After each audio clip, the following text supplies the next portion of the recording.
hoje começarmos por 3 perguntas, 3 que eu tenho aqui escritas nesta cábula, de um conjunto de muitas que eu podia ter selecionado, mas que eu ouço algumas vezes dos pais e das mães que têm filhos a passar pela adolescência e com certeza algumas de vós que estão aí vão identificar-se com elas. Primeira pergunta que eu tenho aqui escrita. Pois, isto é tudo muito bonito, nós temos visto os vídeos, aprendido algumas coisas sobre os processos da adolescência, já sabemos que é uma tempestade, porque estamos a atravessá-la, não é? Agora, e os nossos filhos também, e filhas. Mas uma coisa é a teoria e outra coisa é a prática. Na prática, Maria, diga-nos lá, como é que nós colocamos limites aos nossos filhos adolescentes, sem os controlar? Você dizia no vídeo anterior que é para deixar cair o controle, mas como é que eu deixo cair o controle e ao mesmo tempo ponho limites? Primeira pergunta. Segunda pergunta. Mesmo quando eu quero pôr limites ou aconselhá-los a alguma coisa que seja importante para eles, como é que eu vou conseguir que eles me escutem se eu a impressão que tenho é que cada vez que falo com eles ou quero falar com eles ou com elas sobre algum assunto realmente relevante, eles entram, aquilo que eu digo entra para um ouvido e saia pelos dois a correr, eles não me escutam, não me dão crédito, eu nunca tenho razão, como é que eu consigo fazer-me ouvir para os ajudar, evidentemente. E como é que eu consigo, cá dentro de mim, ficar segura com aquilo que os meus filhos e filhas andam a fazer lá fora de casa, porque de facto eles passam muito tempo fora de casa, não é? Assim como se enclausuram muito, também quando saem, se nós não os chamarmos, digamos assim, perdemos de vista, não é? E como é que eu posso ficar segura? Ou seguro do que é que eles realmente andam a fazer lá fora, e se andam a ter comportamentos seguros, o que é que eles andam a viver, não é? De maneira a assegurar que eles não correm perigo, se eles, por um lado, estão muito tempo fora de casa e com outras pessoas que eu não conheço e ao mesmo tempo eu estou a trabalhar, portanto eu também não posso andar a ver onde é que eles andam, não é?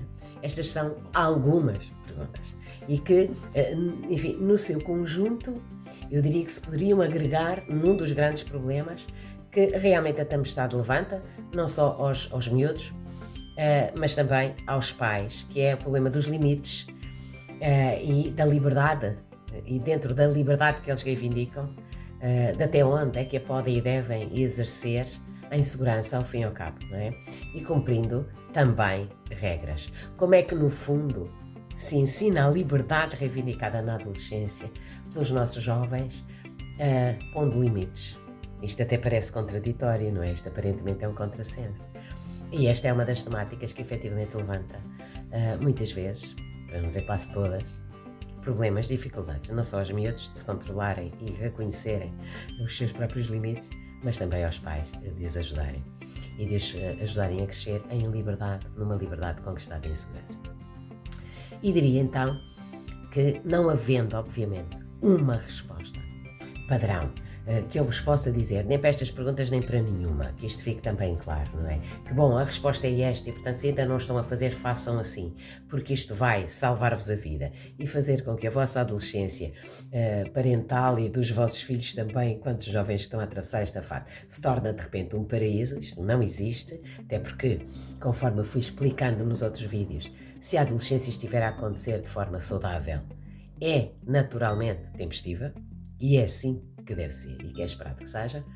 Nesta questão da definição de limites, da ajuda da construção, por uma construção de maior liberdade, para a construção da sua autonomia, mas mantendo bem firmes os limites, talvez dissesse que se pensarmos na infância dos nossos filhos, porque atrás desta fase já esteve outra, não é?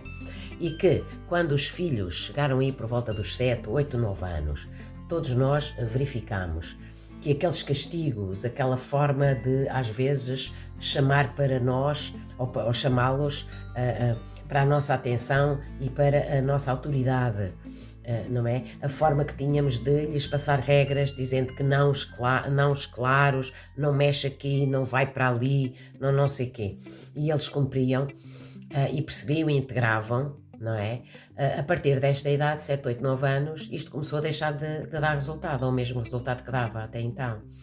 E que, portanto, alguns naturalmente e outros com essa consciência e também pensando um pouco sobre isso, perceberam que tinham que começar, e que se calhar era mais útil e mais eficaz, começar a negociar com os filhos, não era?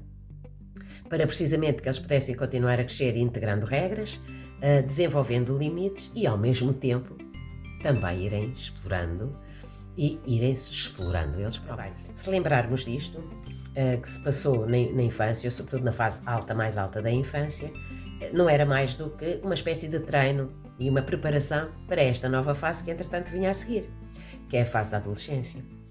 E se, nesta fase alta da infância, nós introduzimos essa negociação para os levar à certa, aqui para nós, porque eles não nos estão a ouvir, no fundo é para ajudar a crescer, evidentemente, agora a capacidade de negociação é mais do que nunca importante. E eu até diria, e porque estamos numa nova fase, que se calhar não basta negociar de uma forma simples, como fazíamos com os miúdos na infância, é preciso elevar um pouco mais esta capacidade de negociação para um novo patamar, que é o patamar do compromisso recíproco, que ambas as partes, nós e eles, os jovens, respeitemos e que levemos a sério, dos dois lados. Então é uma negociação muito mais na direção de estabelecer ou de promover dentro do jovem que ele cresça num verdadeiro compromisso consigo próprio, em primeiro lugar, para depois também crescer em compromisso do mesmo nível com os outros lá de fora, nomeadamente, e nós que estamos lá para ajudar, estamos profundamente comprometidos nessa ajuda e para o ajudar a conquistar a liberdade que tanto reivindicam. E, simultaneamente, nessa negociação agora elevada, é também uma negociação que deve conter a responsabilização. Porquê? Bom, porque liberdade sem responsabilidade não existe, nós adultos sabemos disto. Esta também é a liberdade, ou o exercício da liberdade saudável, não só em termos de saúde mental, mas também desejável em termos de coletivo. Já sabemos que a adolescência é o período que leva os miúdos para fora de casa, portanto para uma pertença cada vez maior ao mundo lá de fora e, portanto, a um coletivo também maior. E por isso é importante que nos vamos desenvolvendo livres, sim senhora, ou cada vez mais a exercer as nossas escolhas, as nossas decisões, etc., de acordo com quem somos, com aquilo que nos faz sentido, mas entretanto também a aprendermos a respeitar as liberdades dos outros que estão também lá fora, assim como as regras, vários tipos de regras que o sistema lá de fora tem também operante e que devemos conhecer, porque elas devem ser respeitadas, como por exemplo regras de caráter legal, por exemplo, não é? Não se pode conduzir uma moto, uma bicicleta, um carro, sem termos carta, sem andarmos de capacete, devidamente equipados, porque isto está na lei e é uma regra. Não é? E assim como isso, não devemos, não é? Uma regra cívica, direito cívico, de respeito cívico, só porque somos jovens e estamos rebeldes e queremos ser diferentes e quebrar regras, claro que sim, né?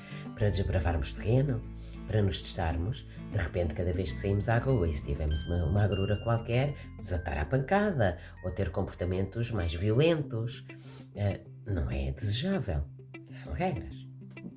Bom, até de caráter social, não é? E cívico. Da mesma forma, é importante que acentuemos neste texto da responsabilização para a aprendizagem deles, e isto parece estar adquirido e não é verdade, que toda e qualquer decisão, toda e qualquer escolha que façamos sempre na vida e sobretudo a partir de agora, desta idade, tem consequências, vai ter consequências. Muitas vezes consequências desejavelmente positivas, não é? Mas também é possível que tenha consequências mais adversas. Então, nós devemos crescer e eles devem perceber que, à medida que vamos reivindicando as nossas decisões, portanto, a autonomia sobre as nossas decisões para conquistar mais liberdade, que é o que é desejável, devemos, antes de tomar qualquer decisão, seja lá de grande ou pequena monta, ponderar todas as consequências que daí vão advir. Sejam elas as positivas, que obviamente alimentam na casa dos prós, não é? Para tomarmos aquela decisão, e todas as consequências possíveis, ou pelo menos algumas, que possam vir na direção contrária e possam ser sentidas e vividas como adversas e que vão para a casa ou para o saco dos contras. E devemos fazer esta ponderação para pequenas e grandes decisões, se calhar mais para grandes decisões mais significativas para nós, mas também pequenas, talvez até do dia a dia, de maneira a que possamos ir conquistando a cada decisão e a cada escolha mais um grau de liberdade para nós. Portanto, responsabilizar, negociando pela porta do estabelecimento de compromisso profundo, que se leva a sério, de ambos os lados, através da responsabilização do outro e do exercício, do seu próprio exercício, da sua liberdade e responsabilidade, é talvez a grande chave mestra, uma das grandes chaves mestras para ajudar os nossos adolescentes a crescer, a irem ao mundo, a promover a autonomia que eles tanto desejam ter, para lhes facilitar, conquista a conquista, maiores graus de liberdade para si, que é, se calhar, uma das grandes reivindicações da adolescência, não é? E, simultaneamente, é uma das grandes chaves para garantirmos ou assegurarmos que continuamos a dar o nosso melhor e que eles vão tendo, através de nós e desta responsabilização, um conhecimento estruturante para si, que os ajuda a amadurecer, que os ajuda a crescer, que não os critica, que não os culpa, que não os julga, que também já não os trata como crianças e que de alguma maneira lhes ensina como é que é chegar a adulto, porque é aí que eles querem chegar e é aí que eles querem estar depois, não é?